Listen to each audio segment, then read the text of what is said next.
Boa noite a todos e a todas. Boa noite, Tiago, Maíra, Laura, Ana Paula e André, e as pessoas que estiverem assistindo. Hoje é o encerramento desse evento que durou, nós estamos na quinta semana, né, de um evento que durou 4 semanas, esse ciclo de conferências, ciclo de debates, na verdade, 90 anos de 1930, e hoje, para encerrar, a gente vai ter o lançamento de 3 livros. Esses livros vão estar disponíveis para compra nos links que estão disponíveis no post. Eu vou colocar logo em seguida nos comentários para quem quiser adquirir.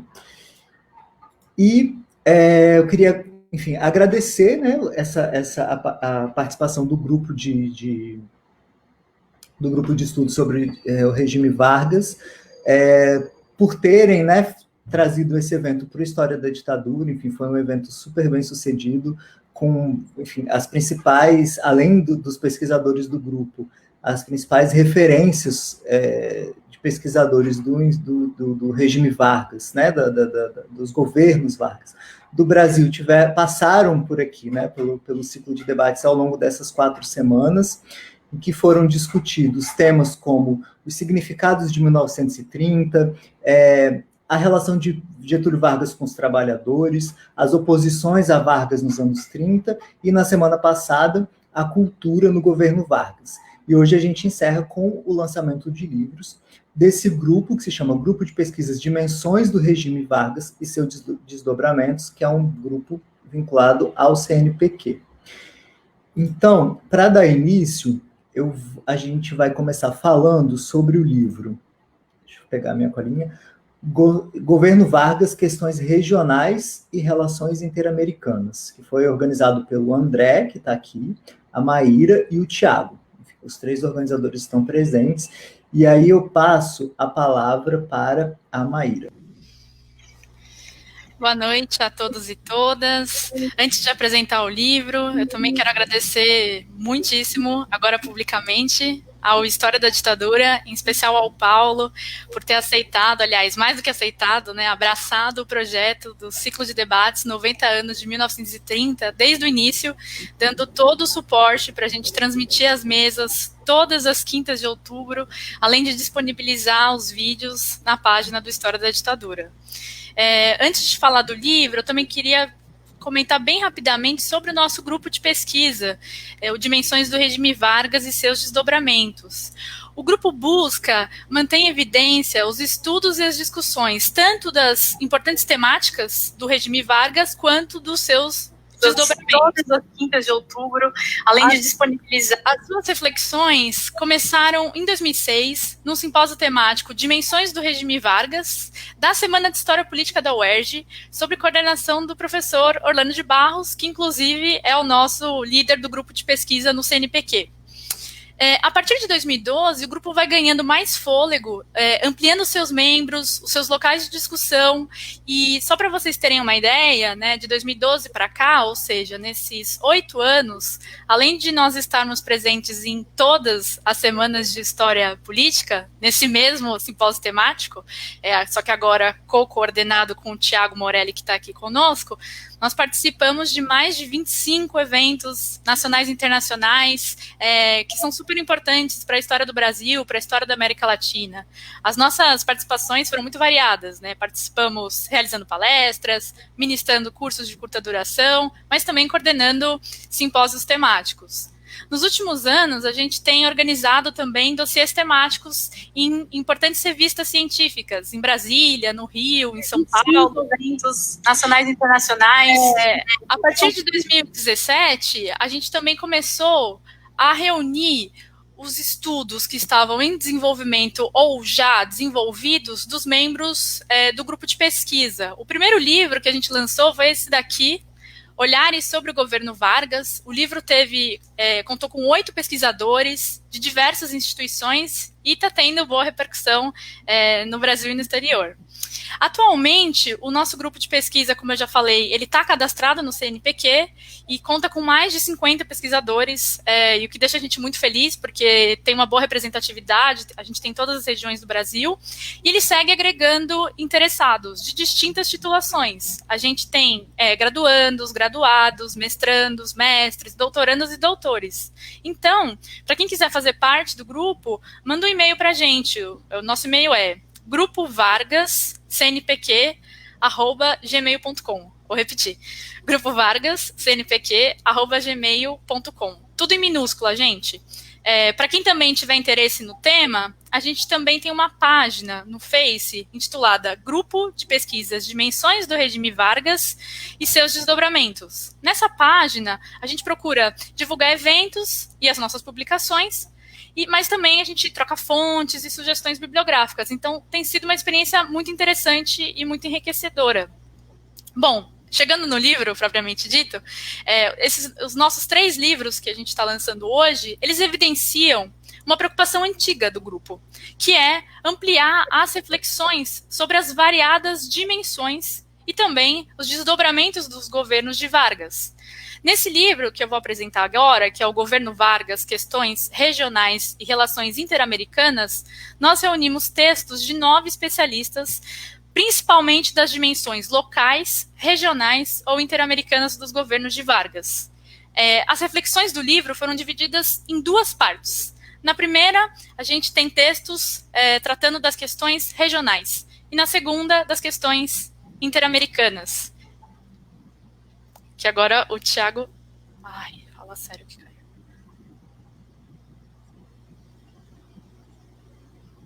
Que agora o Thiago vai falar. Achei que tivesse caído. Desculpa, não. Gente, primeira live.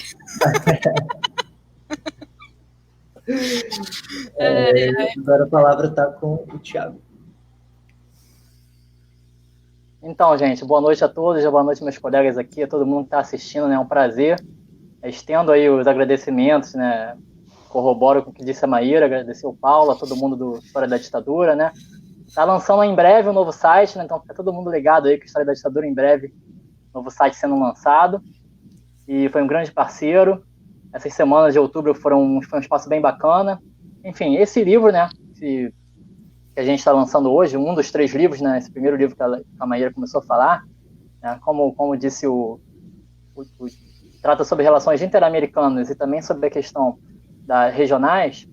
É um livro que a gente, há muito tempo, né, a gente pensa em trabalhar também essas questões regionais, né, do Brasil, que fala-se muito no governo Vargas, no Rio de Janeiro, São Paulo, Rio Grande do Sul. Então, vocês vão ver que os artigos que tem nesse livro, né, são artigos que pegam, por exemplo, o estado do Amazonas, a Paraíba, Pernambuco, Mato Grosso. Então, mostram também a visão, né, do governo Vargas, né, os acontecimentos, as consequências, como ocorreu, né, as transformações, também no centro-oeste, no norte e no nordeste do Brasil, que era uma preocupação que a gente tinha também, né. Eu até sonho em breve, né, quem sabe, a gente lançar um livrão aí com um artigo, um capítulo falando sobre cada um dos estados do Brasil, falando sobre o período Vargas. Então vamos aos poucos aí, mas com certeza esse livro que trata das relações interamericanas, das questões regionais, já traz um panorama muito enriquecedor que pode ajudar muitas pesquisas aí que tratam das questões regionais do governo Vargas. Então a gente tem, por exemplo, o primeiro artigo, né, que abre o livro é o artigo do Pedro Marcos Mansur Andes. Né, o Pedro ele é doutorando do programa de pós-graduação em História da Universidade Federal do Pará, né, da UFPA. Ele é mestre especialista em História Social da Amazônia pela Universidade Federal do Amazonas, a UFAM, e professor de História da Rede Pública Estadual do Ensino. Além disso, ele é historiador também, né, da Secretaria de Estado de Cultura do Amazonas. Então, o Pedro faz um texto muito interessante, mostrando ali nos anos 30 a repercussão que vai ter o golpe de outubro, né, o golpe ou revolução de outubro. Enfim, esse a gente tratou um pouco nas semanas anteriores, né, sobre essa questão. A repercussão disso no estado do Amazonas. Ele analisa ali a crise política e social no Amazonas desde agosto de 30, os desdobramentos imediatos do golpe de outubro de 30 no estado, né, se baseando ali em fontes impressas, identifica essas conexões entre os acontecimentos nacionais e os acontecimentos regionais e estaduais. Então, um artigo muito bom, um excelente artigo, chamado O Povo Soberano usando o Direito de Revolução, o golpe de outubro de 30 em Manaus. Então, esse é o capítulo, né, que abre o nosso livro, nessa parte das questões regionais. Repetindo aqui, esse livro é dividido na primeira parte sobre as questões regionais e a segunda parte tratando das relações interamericanas. Logo depois, a gente vai ter, prosseguindo, o segundo capítulo, né, ele é um capítulo escrito pela Midian Tavares Correia. Ela é graduada em História pela Universidade Federal Rural de Pernambuco, né, mestre em História Social da Cultura Regional pela mesma universidade, né, a Federal Rural de Pernambuco, que atua como docente na rede de ensino de Pernambuco. Ela faz uns artigos bem interessantes, né? Ela esteve com a gente lá no simpósio da AMPU no ano passado e trata sobre a questão da pobreza, né, no estado de Pernambuco durante o governo Vargas. O capítulo dela se intitula Os Pobres do Recife, a Mocambópolis, o Homem Caranguejo e as Políticas Públicas de Combate à Pobreza durante o Estado Novo. É uma reflexão ali sobre a situação dos pobres mocambos do Recife, a atuação do governo local, que na época era sob a intervenção, né, do Agamenon Magalhães, que era o interventor, né, no Estado Novo, ali do estado de Pernambuco. Então, a Midian, ela utiliza de fontes variadas e estuda esse cotidiano dos mocambos, né, a pobreza, e evidencia também, né, que é interessante para a gente, essas contradições do Estado Novo, né, os projetos populares, ao mesmo tempo a pobreza coexistindo, enfim, os projetos de construções de habitações populares. Então, é um artigo bem interessante, né? Então, a gente começa ali com Amazonas, com Manaus, parte depois para Pernambuco, nesse segundo capítulo, né, do nosso livro. Aí, o terceiro capítulo, ainda dentro dessa parte de questões regionais, a gente vai ter, né, o capítulo escrito pelo historiador Carlos Ednei de Oliveira, graduado e mestre em História pela Universidade Federal de Mato Grosso, doutor em Educação pela Universidade Federal de Uberlândia. Né? O Ednei ele é professor adjunto da Universidade de Mato Grosso, professor e pesquisador dos cursos de urbanismo e arquitetura. Ele traz uma visão bem interessante sobre as construções, né, sobre o patrimônio edificado ali do estado de Pernambuco, durante o Estado Novo, qual a representação dessas construções, as alterações do espaço urbano, né? Um artigo muito interessante também, né? Aí a gente começando na região norte, depois nordeste e rumando para a região centro-oeste. Esse artigo do Ednei, né, ele fala das transformações arquitetônicas e urbanas realizadas especificamente em Cuiabá, né, e se ampara em fontes impressas de outras naturezas, tratando ali de algumas construções oficiais, ressaltando as suas particularidades e mostrando como essa cidade foi inserida dentro desse projeto Estado Novista de urbanidade e de modernidade. Tá? Então, também um artigo muito enriquecedor. E outro artigo, fechando essa parte de questões regionais, dentro desse livro, né, de Governo Vargas, Questões Regionais e Relações Interamericanas, é o artigo escrito, né, pela nossa colega também do grupo, que é a Daviana Grangeiro da Silva. A Daviana ela é formada pela Universidade Estadual da Paraíba, desculpa, mestre em História pela Universidade Federal, também lá da Paraíba, né? Professora da Rede Estadual de Ensino desde 2013, atua na diretoria da AMPU da Paraíba como segunda secretária, coordena o GT em Ensino de História da AMPU de Paraíba, né? E membro aqui do nosso grupo. O estudo da Daviana, né, mostrando ali a diversidade, né, de capítulos do nosso livro, ela estuda a Segunda Guerra Mundial, os efeitos, né, dessa guerra, né, as consequências dentro do estado da Paraíba. É interessante que a Daviana, o artigo dela, né, o capítulo dela se chama Educação e Patriotismo em Tempos de Guerra, Ritos e Manifestações Cívicas na Paraíba durante a Segunda Guerra Mundial. Né? Ela reflete sobre os desdobramentos dessa Segunda Guerra Mundial na Paraíba, como eu falei, né? Utiliza fontes impressas, né? E mostra os esforços do interventor no momento no Estado Novo na Paraíba, que era naquele momento o Rui Carneiro, para criar sentimento de brasilidade e de paraibanidade, né? Paraibanidade, não sei se eu falei corretamente, que, né, que auxiliam ali no apoio da população aos esforços de guerra, né, implementados pelo governo Vargas. Então, para vocês verem aí, né, nessas dimensões regionais, nessas questões regionais que a gente traz nesse livro específico, são questões que assambarcam tanto a região norte, nordeste, centro-oeste, realmente a gente tinha essa preocupação de tentar, nesse livro, fugir um pouco aqui das questões, né, do Sul, Sudeste, e trazer um pouco esse olhar sobre outras regiões do Brasil durante esse período Vargas. Então, fica o convite aí para vocês, né, para tentar acompanhar esse livro. A gente tem lá na página do Ciclo de Debate, eu coloquei lá para vocês o sumário de todos os 3 livros que a gente vai apresentar hoje, então você pode ver o sumário lá com calma, né, tudo isso que eu falei para vocês de forma resumida aqui, né, que são 3 livros para apresentar, então a gente fala mais em linhas gerais, né, para vocês conhecerem, né. Então, convido vocês, né, a conhecerem esses capítulos do Pedro, né, do Pedro Mansur, sobre Manaus, da Daviana, sobre a Paraíba na guerra, do Carlos Ednei, sobre a questão do patrimônio edificado em Mato Grosso, e da Midian, né, sobre a questão da pobreza ali em Pernambuco, nesse período do Estado Novo. Então, essa é a parte do livro Governo Vargas, Questões Regionais de Relações Interamericanas, essa é a parte que tange, né, que toca na parte de questões regionais, como eu falei para vocês, dando ênfase ali no Centro-Oeste, Norte e Nordeste. Aí eu vou passar agora para a colega para poder falar sobre essa parte também das relações interamericanas. A Maíra aí vai explicar um pouco para vocês sobre os artigos, né, dar um panorama, como eu dei aqui, sobre os artigos da parte das relações interamericanas.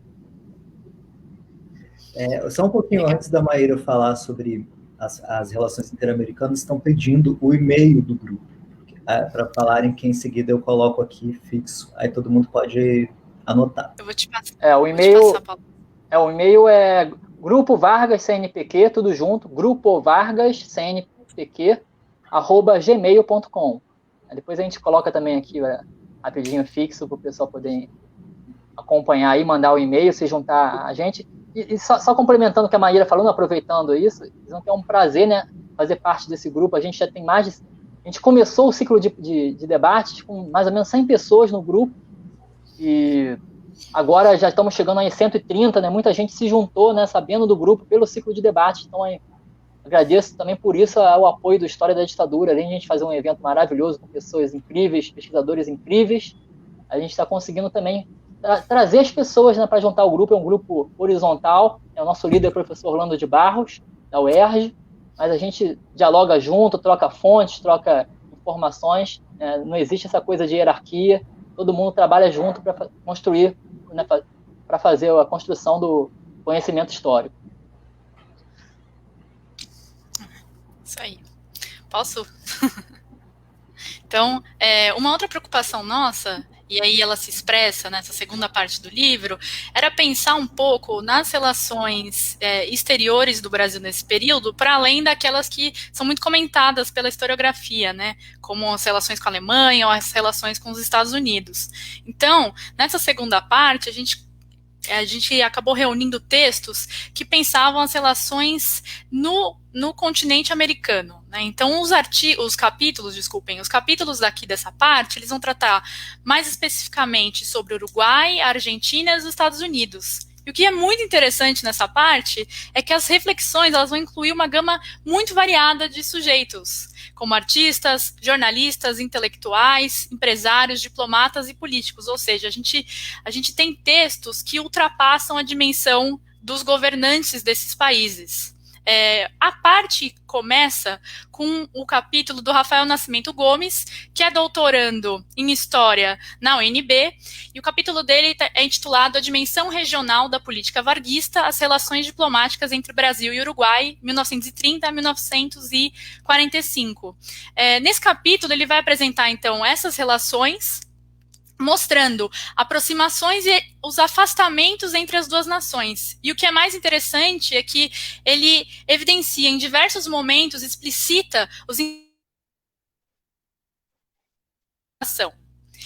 dando continuidade, a Renata Gomes Cardoso, que é professora da UFES, no Departamento de Teoria da Arte e Música, no capítulo A Arte Brasileira em Circulação, um capítulo da Era Vargas na Feira Mundial de Nova York, ela analisa a preparação, participação e repercussão do Brasil na Feira Mundial de Nova York, organizada pelos Estados Unidos, que foi realizada em 1939, mas também continuada em 1940. O que é muito bacana também desse capítulo da Renata é que ela também evidencia as tensões de um projeto e de uma exposição de um ideal de modernidade e progresso brasileiro. Ainda pensando na questão das relações e principalmente da participação do Brasil em eventos internacionais, ou melhor, interamericanos, a Margarida Nepomuceno, que é pós-doc na UERJ e também professora convidada do PROLAN, Programa de Integração da América Latina da USP, no capítulo Conferências no Prata, Compromisso e Autonomia marcam discursos, de Gilberto Freire e de José Lins do Rego no Estado Novo, ela também vai avaliar, mas sob outra perspectiva, essas relações, né? Então ela vai apresentar as conferências que foram realizadas por esses dois escritores no Uruguai e na Argentina em meados dos anos 40. Ela vai, então, utilizar muito os discursos, e aí é muito interessante, porque ela também demonstra no texto os diversos interesses profissionais e pessoais dos intelectuais. Então, ela mostra como que eles também buscaram benefícios específicos e comuns desse governo de Vargas. Os últimos 2 capítulos dessa segunda parte do livro, né, essa parte que trata de relações interamericanas, são do Rodolfo dos Santos e do Douglas Granson. O Rodolfo dos Santos, ele é historiador e professor de História do Instituto Federal de Minas Gerais. Ele também vai continuar as relações do Brasil, pensando as relações do Brasil com outros países da América Latina, mas agora ele vai focar na Argentina, e aí também mostrar um outro lado dessas relações, as tensões dessas relações. Então, no capítulo As Relações com a Argentina Peronista e a Tentativa de Impeachment de Getúlio Vargas, 1954, ele vai mostrar como a relação entre os governantes, ela foi extremamente utilizada pela imprensa antivarguista brasileira e também pelos opositores no Congresso. Ele traz essa questão de uma forma muito interessante, combinando uma série de fontes também.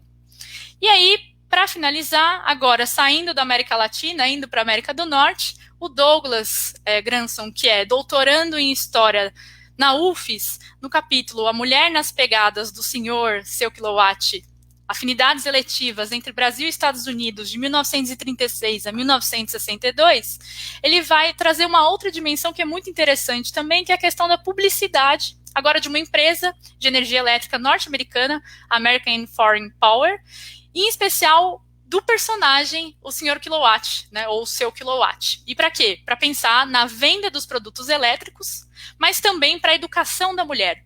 Então, ele vai combinar fontes diversas também, e aí ele vai discorrer sobre a construção das imagens da mulher nos Estados Unidos e no Brasil, mostrando, e aí é muito interessante essa parte do capítulo, as afinidades eletivas entre brasileiros e norte-americanos, mas também evidenciando o papel do personagem, o senhor ou o seu Kilowatt, para não só reproduzir estereótipos femininos, mas também buscando criar laços afetivos com as famílias brasileiras, né, principalmente com as mulheres. Então, fechando aqui esse nosso primeiro livro, o que a gente deseja é que a coletânea contribua, né, para antigas e renovadas reflexões e discussões desses praticamente 19 anos que o Getúlio Vargas governou o Brasil, principalmente pensando as questões e as dimensões regionais e interamericanas e os seus variados sujeitos, né. A gente também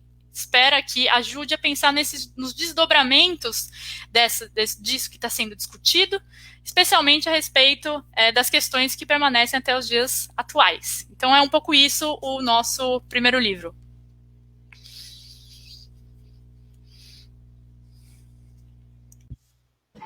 Bom, agora a gente vai passar para o segundo livro que está sendo lançado hoje, que é O Governo Vargas, um projeto de nação, e que também foi organizado pelo André Fraga, que vai falar daqui a pouco, pela Maíra e pelo Tiago Morelli. E aí agora eu passo a palavra de novo para a Maíra. Isso.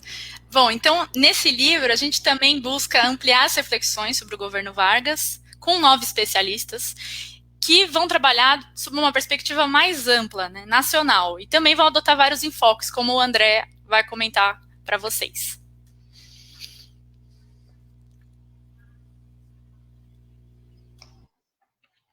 Bom, boa noite a todas e a todos. Bom, então vou tratar aqui um pouco sobre esse segundo livro, tem esse aspecto mais nacional, e vou apresentar então em linhas gerais o conteúdo dos capítulos. São 9 capítulos, eu vou apresentar aqui 8 capítulos, e depois eu vou passar a palavra para o Tiago, que um dos capítulos pertence ao Tiago, e ele próprio vai abordar o que ele desenvolveu nesse capítulo. Então, entre esses 8 capítulos, eu começo aqui com o escrito pelo Gabriel Duarte Costa Guta, que é doutorando em História Contemporânea pela Universidade Autônoma de Madrid. E o artigo dele, o capítulo dele, foi intitulado Oliveira Viana, Reação Política e Interpretações do Brasil em 1930, Problemas de Política Objetiva 90 anos depois. Então, qual é o objetivo do autor? Ele vai estudar a obra desse importante e influente pensador brasileiro e da realidade brasileira, que foi o Oliveira Viana. Então, o foco é a obra do Oliveira Viana, e ele trata especificamente de um livro escrito por esse intelectual chamado Problemas de Política Objetiva, o qual aproximou esse personagem de temas políticos. E aí o autor do capítulo procura compreender o Oliveira Viana para além da sua face de colaborador do regime Vargas. Em linhas gerais, esse é o objetivo do capítulo do Gabriel Duarte. Passando então para o segundo capítulo, que foi escrito por mim mesmo.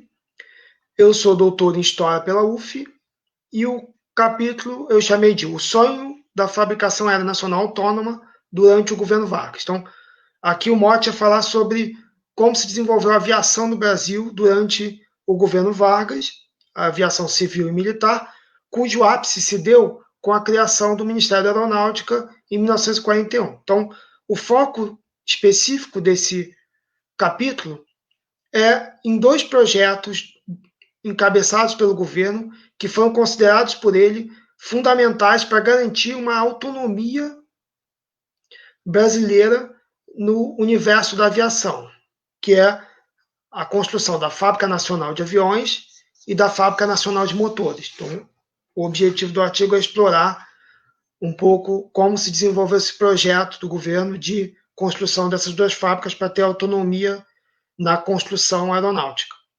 Passando então agora para o terceiro capítulo, temos o trabalho da Yasmin Viana Bragança.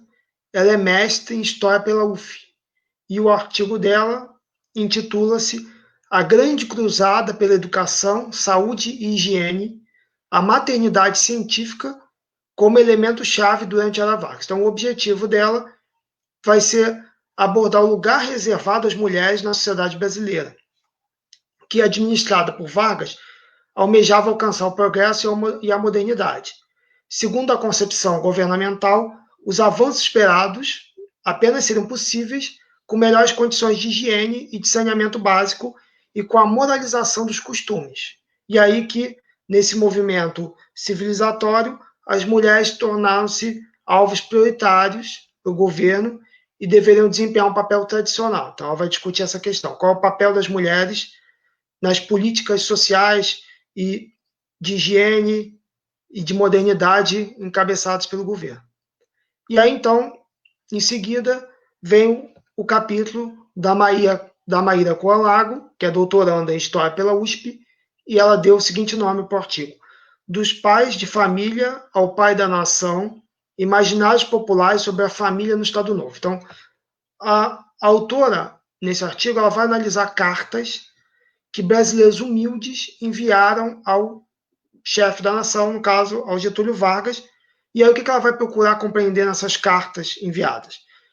Vai tentar compreender como eles mobilizam o conceito de família.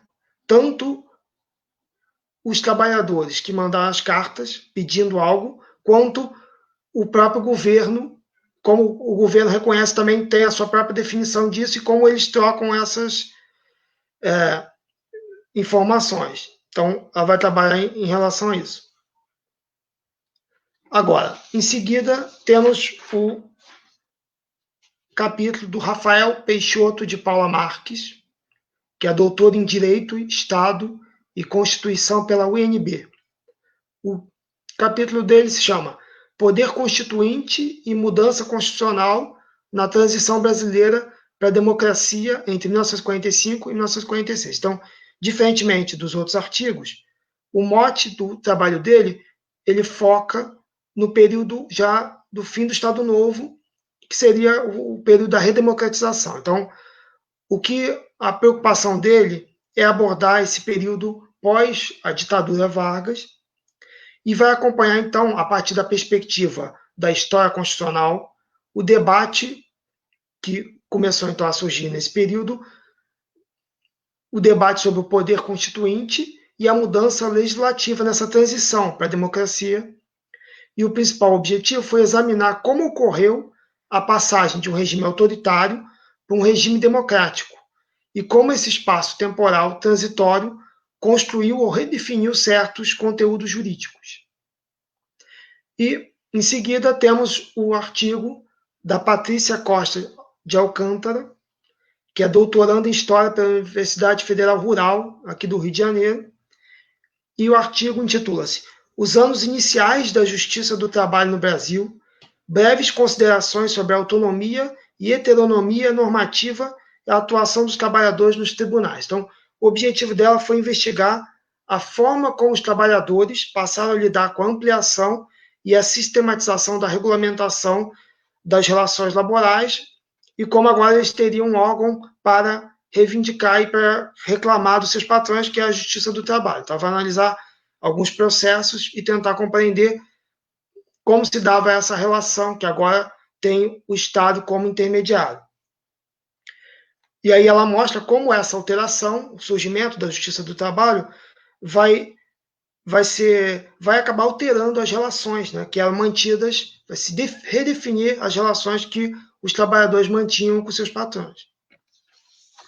Dando prosseguimento, então, agora a gente chega no artigo do Douglas Souza Angeli, que é doutor em História pela Universidade Federal do Rio Grande do Sul, e ele chamou o capítulo dele de aquisição de competências e ingresso na carreira política, o caso de Ivete Vargas entre o fim do Estado Novo e o início da República Democrática, 1940-1950. Então, qual é o objetivo dele neste artigo? É analisar a trajetória política dessa personagem,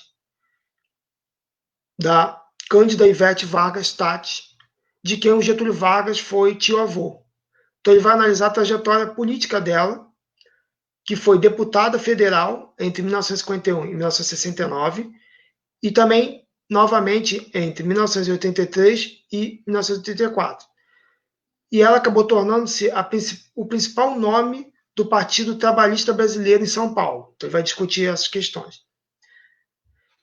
E, por último, temos o capítulo do Carlos Nássaro Araújo Paixão, que é doutor em Memória, Linguagem e Sociedade pela Universidade Estadual do Sudoeste da Bahia. E ele intitulou o capítulo dele de Juracy Magalhães e os debates sobre os modelos de desenvolvimento econômico no Brasil, 1945 a 1960. Então, ele vai abordar, o objetivo dele é compreender a atuação desse político, que teve uma influência durante o período Vargas, durante o Estado Novo, e agora, após o fim do Estado Novo, quer continuar na política, e ele consegue, ele assume uma vaga de deputado federal na Assembleia Constituinte de 1946. Então, ele quer compreender como foi agora a trajetória desse político pós o Estado Novo. E aí, então, vai acompanhar a relação que esse político passa a manter com o presidente do Gaspar Dutra, e também discute a visão dele sobre o modelo de desenvolvimento econômico ideal para o Brasil.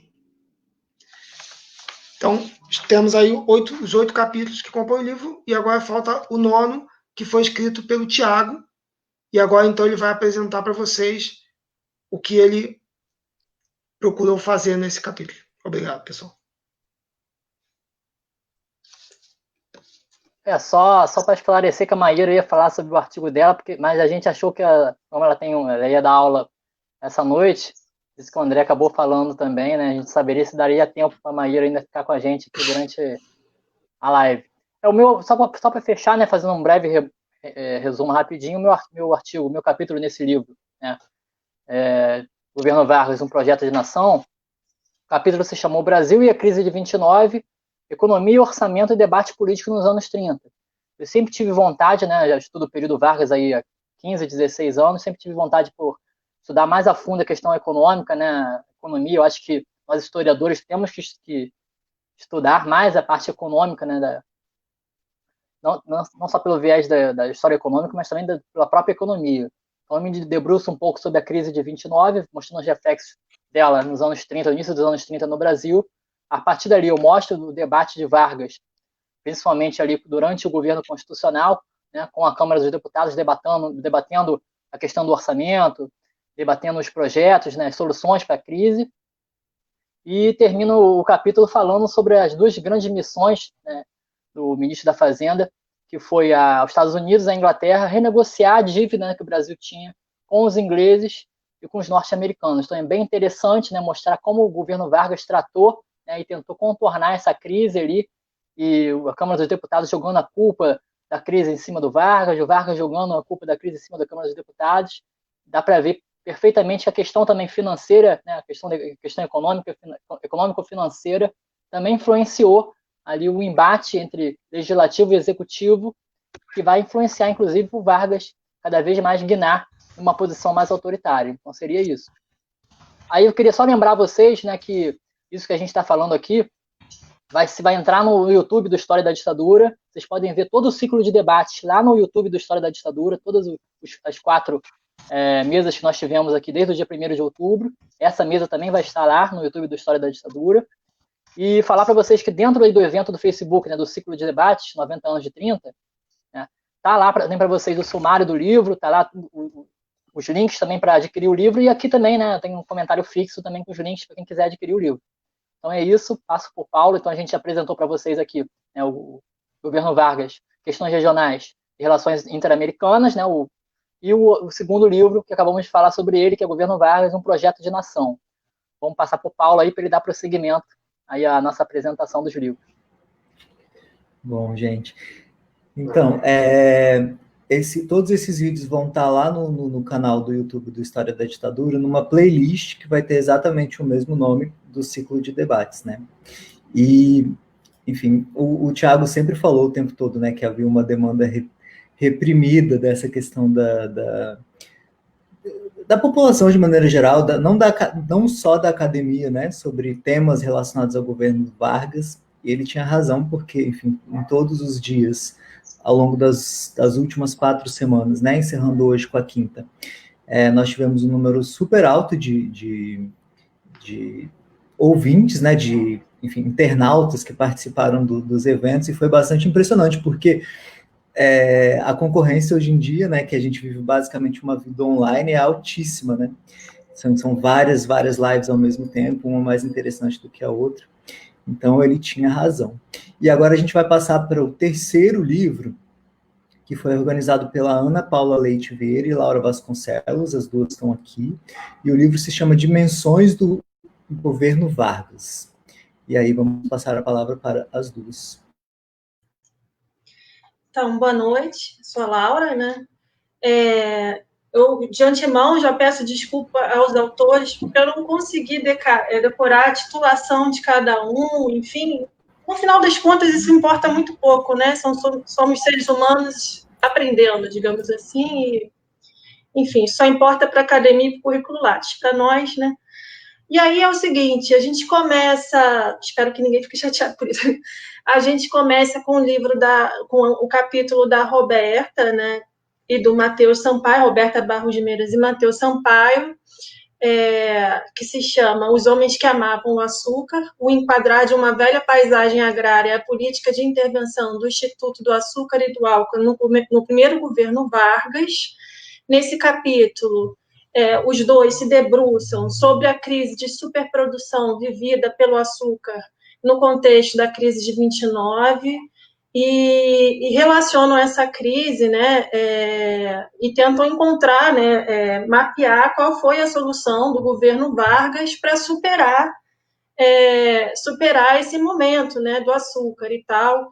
E aí eles vão falar, né, sobre a criação, óbvio, né, sobre a criação do Instituto do Açúcar e do Álcool, e de que maneira esse instituto se direcionou politicamente, né, nas suas medidas, enfim, na proteção que fazia, nos seus direcionamentos e tal, de que maneira esse instituto ele se guiou, né, na sua direção política para favorecer os produtores do Nordeste em detrimento dos produtores de açúcar de São Paulo, né? Então tinha um objetivo político claro ali, né? Foi um acordo, né? Mais ou menos firmado, de favorecer os produtores do Nordeste, né? Os produtores de açúcar e tal, e isso é muito interessante e tal. Ela vai falando sobre, eles vão falando, os dois, né? Vão falando sobre a questão da ciência, do surgimento da agronomia e de como a agronomia foi uma ciência vinculada ao Estado, enfim, de como a agricultura vai se tornando, então, um ramo do conhecimento científico, né, a agronomia, no sentido, somente a figura do agrônomo. E isso é o primeiro capítulo.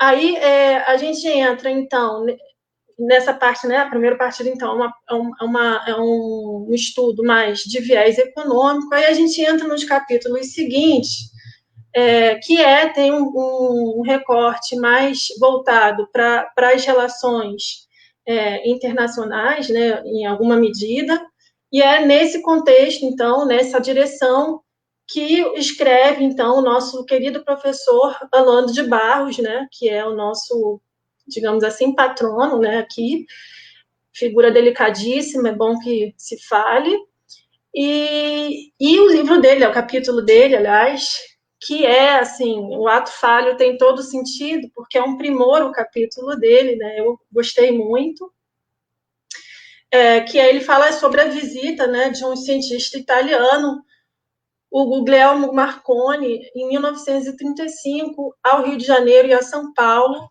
e ele vai, assim, com uma sabedoria muito grande, esse capítulo é muito interessante, porque ele monta uma narrativa histórica quase literária, embora eu saiba que ele não goste muito dessa...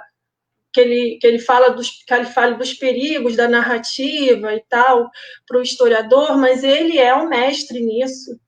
E eu achei muito interessante como ele domina e consegue recriar essa narrativa com base num compêndio de fontes, né, principalmente notícias de jornais, e vai segurando, né, vai investigando os motivos, né, de por que um cientista italiano, em 1935, viria ao Brasil, né? Esse italiano, só para contextualizar, para quem tiver interesse e tal, esse italiano ele foi o responsável, né, por fazer uma iluminação remota do Cristo Redentor e tal. Então, ele teve grande prestígio naquele contexto e tal. E aí, em 1935, 5 anos depois de fazer essa iluminação, ele é recebido em São Paulo e no Rio com tratamento de chefe de Estado. Assim, ele para além de ser um cientista renomado, ele era um cara vinculado ao Partido Nazista. Enfim, e aí ele vai investigando, né, e na agenda oficial de viagem desse cara, parecia que ele vinha aqui simplesmente inaugurar a Rádio Tupi e tal, e agradecer ao povo brasileiro pela receptividade durante a iluminação, mas, enfim, o Orlando vai investigando, então, quais seriam as razões, as verdadeiras razões, né, as razões para essa visita, de por que teve essa aproximação entre Itália e Brasil. Não vou dizer qual é o motivo, porque, enfim, todo o artigo dele se estrutura, e muito bem, nesse mistério que ele segura até o fim. É muito interessante, vale a pena ler, principalmente porque ele domina muito bem esse manuseio dos jornais e faz uma narrativa muito gostosa de ler, vale muito a pena. Enfim, aí a gente entra depois na questão, também ainda no campo das relações internacionais, mas agora mais voltada aos órgãos de divulgação e de propaganda, a gente entra no artigo da Ana Paula, né? Isso. Vou aproveitar que na hora que a Laura começou a falar, eu tinha caído aqui, mas voltei. Aí eu queria, antes de apresentar o meu artigo e o seguinte, queria agradecer as pessoas que escreveram para o livro, né? Assim, de maneira ao vivo agora, porque a gente agradeceu por e-mail e tal. Então, agradecer a todo mundo que colaborou, sempre todo mundo foi muito solícito, né? Todas as vezes que a gente escrevia e-mails e tudo. Então, agradecer a todo mundo aí participou, especialmente o professor Orlando, né? Que além de ter agraciado a gente com esse artigo que a Laura estava apresentando agora, ele também escreveu o texto que está na quarta capa do livro, né? Então, agradecer também a ele. E antes de apresentar também o meu artigo e os seguintes, eu queria dizer que vocês vão perceber que esse livro ele é um pouco diferente do que os nossos colegas apresentaram anteriormente, porque os livros deles têm assim um viés mais temático, né? Eles conseguiram reunir uns artigos que tinham o viés das relações interamericanas e as questões regionais, e o nosso ele é mais parecido com o primeiro livro do grupo que a Maíra mostrou logo no início, né? O Olhares sobre o Regime Vargas, que é uma coletânea de artigos bem diversificados, assim, embora a gente tenha conseguido fazer uma montagem que a gente tem, junto com o meu, tem o do André, o do Arthur Lira do Nascimento e o da Mirna, com a Luciana, que eu vou apresentar já já, que são, assim, artigos mais ligados à questão da propaganda, assim, de um projeto político, propagandístico, digamos assim, do Estado Novo.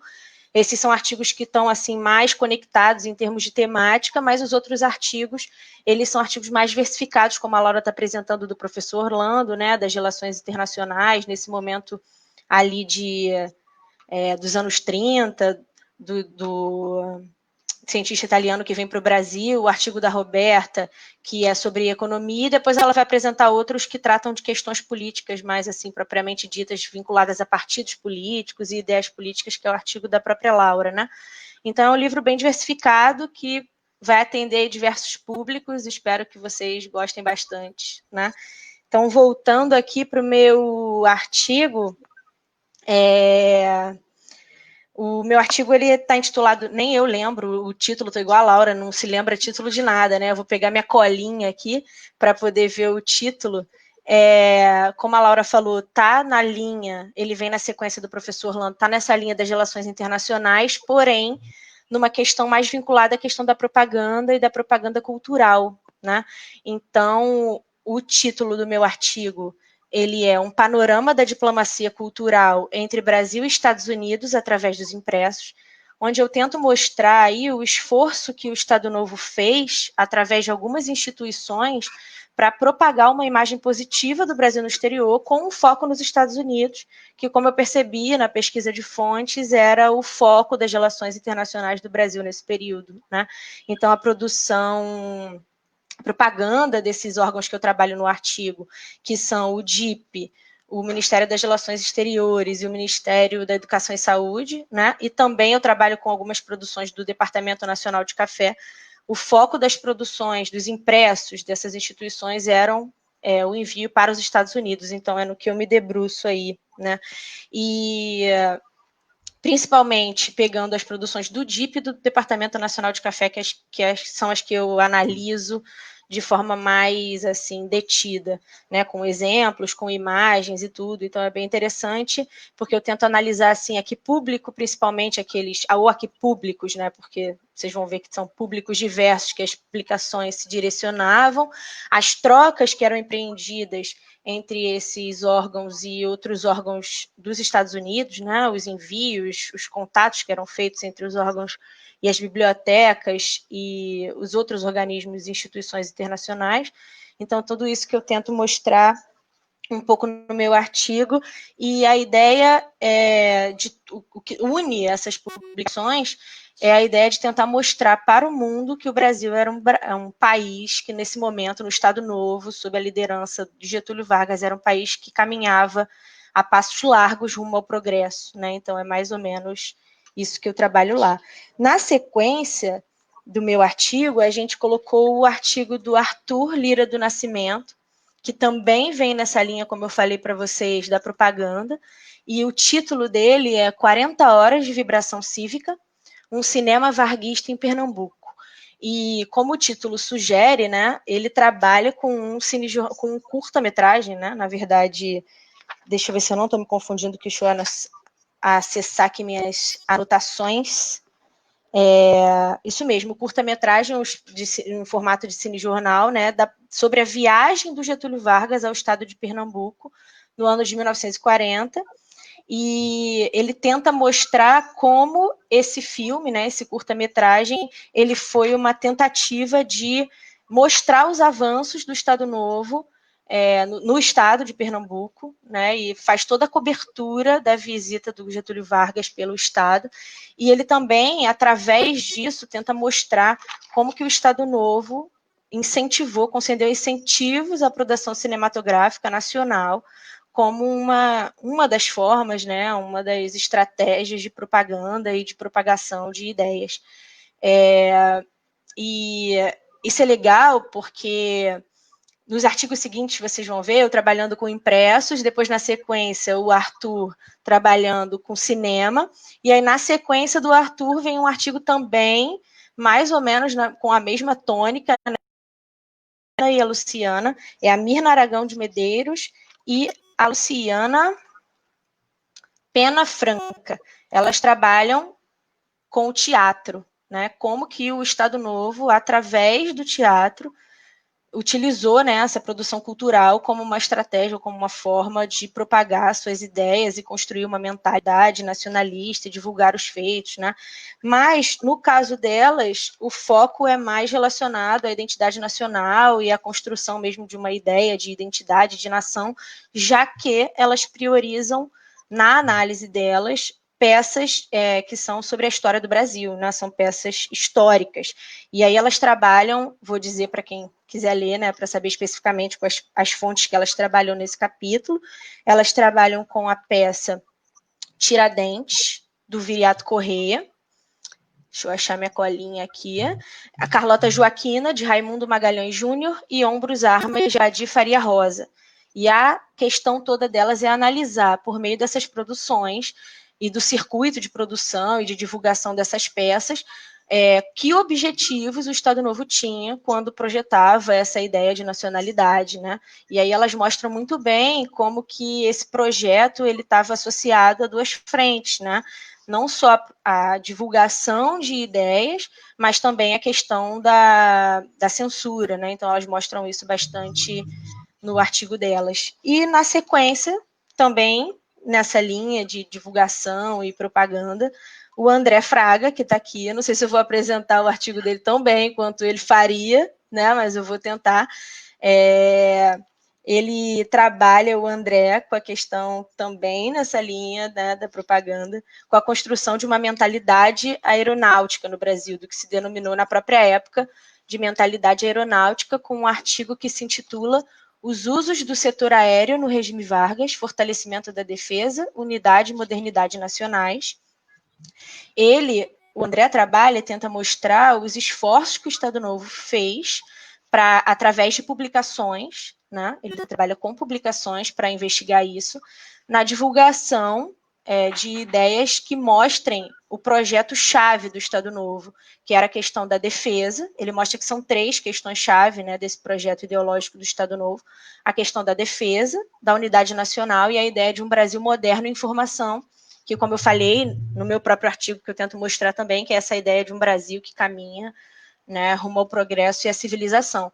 E aí, como o André mostra, nada melhor que o avião para simbolizar isso, né? Tanto o objeto avião como esse símbolo da modernidade, mas também como o que seria capaz de unir o Brasil, que é um país de dimensões continentais, né, e que o avião poderia encurtar distâncias e podia ser fundamental para defender as fronteiras, portanto, né, e garantir a defesa, a segurança, e também essa questão da integração, né? Então é isso que o André trabalha e tenta mostrar como principalmente o DIP, outros órgãos também, mas principalmente o DIP, através dessas publicações, tentavam projetar em nível nacional a ideia de que o Brasil tinha que se transformar numa potência aérea para se mostrar, né, internamente ou externamente, como uma grande potência moderna.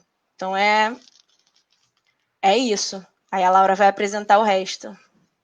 Então, aí os dois últimos, entre os quais o meu, a gente fala mais especificamente da questão política em estrito senso, né? O penúltimo, que é o artigo do Rafael Navarro Costa, que ele chamou do Estado Novo, a democratização, a formação dos partidos nacionais e o poder do Partido Social Democrático. O que ele faz um recorte, né, regional, ele faz uma defesa da análise regional, inclusive para entender, né,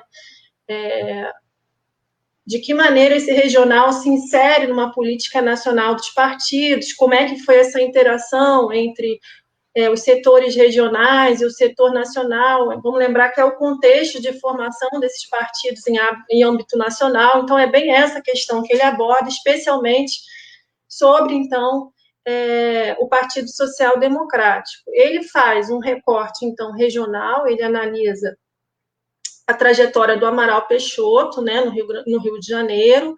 Ele faz, inclusive, uma defesa de várias metodologias para o político ali no artigo dele, tem uma abordagem metodológica muito densa, ele começa assim, e depois ele se encaminha, então, para fazer essa análise mais regional, ele faz análise da trajetória dele, do Amaral Peixoto, como que o amarelismo foi se fortalecendo, né, aqui e tal, no Rio, e de que maneira esse político se tornou fundamental para a formação do PSD, né, do diretório fluminense do PSD, né? E aí, por que, então, se tornando tão fundamental no Rio, o PSD era também fundamental no cenário nacional, na medida em que era, então, um importante colégio eleitoral, né, para qualquer político que tivesse ambição nacional, digamos assim. E aí ele analisa também os conflitos políticos entre o grupo do Amaral Peixoto e o grupo do Edmundo de Macedo Soares, e de que maneira essas duas lideranças se relacionavam, ora se aproximando, ora se distanciando, ou seja, ele aborda, então, dentro dessa temática regional específica do Rio, as tensões políticas entre esses dois líderes e tal. Então, é muito interessante, porque ele mescla essa abordagem regional, inserindo nessas análises, numa análise mais nacional, né, digamos assim. E aí eu chego, então, no meu artigo, que parece um alien, né, no livro, porque ele excede o tempo, né, ele é um artigo que aborda dos anos 60 até o exílio, porque ele analisa, de alguma maneira, o pensamento do Paulo Schilling e tal. Eu intitulei o artigo, eu já ia falar sem falar o nome do artigo, já até esqueci também o meu título. Espera. Uma versão trabalhista de 1964, Paulo Schilling e como se coloca a direita no poder numa trama política sobre o golpe. Então, esse artigo é um artigo ainda que feito no início da minha pesquisa de doutorado, então ainda muita coisa caminhou depois dele, mas, enfim, a provocação é um artigo, então, mais de provocação do que qualquer outra coisa, então, para definir, né, para abordar uma definição do trabalhismo, mais por seus ideólogos, né, porque a gente analisa o fenômeno do ponto de vista da prática política ou dos intelectuais e muito pouco sobre os próprios ideólogos. Então, a ideia de estudar o Paulo Schilling era abordar o trabalhismo pelos seus próprios formuladores. E aí, nesse artigo, eu faço, então, um apanhado geral da interpretação do Paulo Schilling sobre o golpe de 64, que é uma interpretação bastante conhecida, o livro dele é bem conhecido, esse Como se coloca a direita no poder, e articulo essa interpretação dele, que é uma interpretação, assim, raivosa, né, sobre o Jango e tal, sobre os acontecimentos políticos de 64, quem quiser ver sangue, leia esse livro. Eu articulo essa interpretação dele com interpretações sobre 64 feitas pelo Darcy Ribeiro e pelo Muniz Bandeira, né, que são dois outros grandes ideólogos do trabalhismo e intelectuais do trabalhismo, né? Então, assim, é um artigo com uma interpretação que se insere no contexto da história intelectual, mas também da história política, porque os três são intensamente militantes, né? Então, o objetivo, no final das contas, no encontro desses três autores, é analisar de que maneira esses três personagens entenderam 1964 e de que maneira manusearam conceitos importantes, inclusive muito pouco analisados por quem estuda o trabalhismo, como o bonapartismo, nacionalismo revolucionário, subimperialismo, tudo isso aparece muito, principalmente no Paulo Schilling.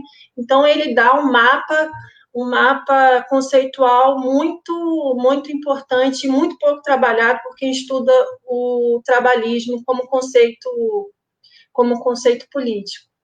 É isso, assim. Só para lembrar que a Laura, o artigo da Laura é importante, que me lembrou de uma coisa. Teve um momento que eu caí aqui, eu não sei se meus colegas falaram isso, se eu estiver me repetindo, peço desculpas, mas o artigo da Laura assim, deixa bem claro que o grupo que o pessoal apresentou, que a gente tem, o grupo do Facebook e tal, que como o título diz, Dimensões do Regime Vargas e seus desdobramentos. Isso significa que não se limita, né, ao período das datas do governo do Vargas, mas se estende até as influências políticas que esse governo tem, né, e vai se prolongando ao longo do século XX ou até o século XXI. Só para lembrar hoje, isso.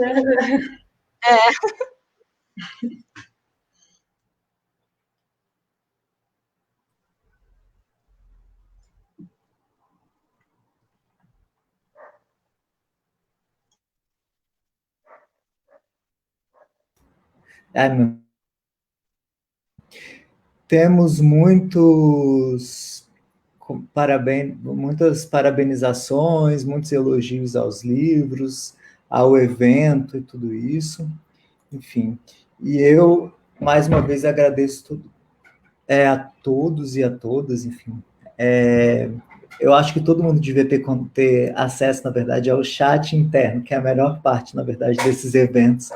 As pessoas dizendo que estão nervosas e tudo, é muito legal. E aí você vai ver a apresentação, a pessoa se fala super bem, mas está super nervosa. Enfim, todos os livros que foram lançados hoje, né, os 3 livros, então, os links estão disponíveis tanto no anúncio do vídeo como nos comentários, vão ficar ali disponíveis. A partir de amanhã, o vídeo vai estar disponível no canal do História da Ditadura, no YouTube, que é só colocar a História da Ditadura no YouTube, vai aparecer. E eu acho que é isso. Enfim, agradecer a todo mundo e a todas as pessoas que assistiram. Foi uma audiência incrível para a quantidade de lives que estão acontecendo no mesmo momento, como eu falei. Agradecer ao grupo, né, do Regime Vargas, agradecer muito por terem dado essa oportunidade para a História da Ditadura transmitir esse ciclo de debates, que foi incrível, assim, a possibilidade de troca de ideias e o diálogo mesmo que foi estabelecido, uma participação enorme, assim, tipo, a cada semana. E é isso. Alguém mais quer falar alguma coisa? Thiago, quer fazer? Eu quero rapidinho, Paulo. Só falar uma coisa rapidinho. Primeiro, eu queria agradecer aqui os meus colegas, né, que organizaram junto comigo, o André e a Maíra. Foi um trabalho duro, a gente começou em outubro do ano passado, então foram 12 meses aí, um ano, uma volta inteira em torno do sol para ficar pronto. Parabenizar as meninas pela organização. Agradecer a todos os autores que escreveram para os 2 livros que nós organizamos, né, tanto o Governo Vargas no Projeto de Nação, como o Governo Vargas Questões Regionais e Relações Interamericanas. Agradecer os 8 professores, né, e professoras que participaram do ciclo aqui com a gente, né, e o pessoal que mediou também, o Rafael Lapuente, o Rafael Nascimento, enfim, eu não vou falar o nome de todos os professores, senão, se eu esquecer um nome ou outro, pode dar problema para mim. E eu agradeço a todos eles em nome do professor Orlando de Barros, né, que é o nosso grande líder, né, no timoneiro. E graças a ele que o grupo foi registrado lá na UERJ, é um grupo que está crescendo, e convidar o pessoal, né, para mandar o e-mail para o grupo vargascnpq@gmail.com, ficar ligado aí que a gente vai estar presente ainda em algumas Ampus que vai ter agora até o final do ano. A gente vai estar presente ainda no dia 25 de novembro agora na Ampu da Paraíba, né, como simpósio temático lá, estão aguardando aí a resposta, que a gente já apresentou o simpósio temático também para participar da Ampul de Brasília. Estamos aguardando aí para ver se vai ser aceite ou não, né? Mas é isso, agradecendo a você, Paulo, e a todo mundo do História da Ditadura, e sucesso aí, esperamos que podemos fazer vários eventos juntos, que daqui a 10 anos podemos estar fazendo um novo evento aqui, mais velhos, e vivos com saúde, espero que os vírus não nos derrubem aí, rememorando, né, os 100 anos do movimento de 30. É isso, um abraço a todos os colegas aí. Gente, brigadão, Laura, Ana Paula, André, Thiago, Maíra, que teve que sair um pouquinho mais cedo, Rafael também, que mediou no outro dia, enfim, meu conterrâneo lá de Brasília. E é isso, um abração e obrigado a todo mundo e a todos e todas que acompanharam essas semanas.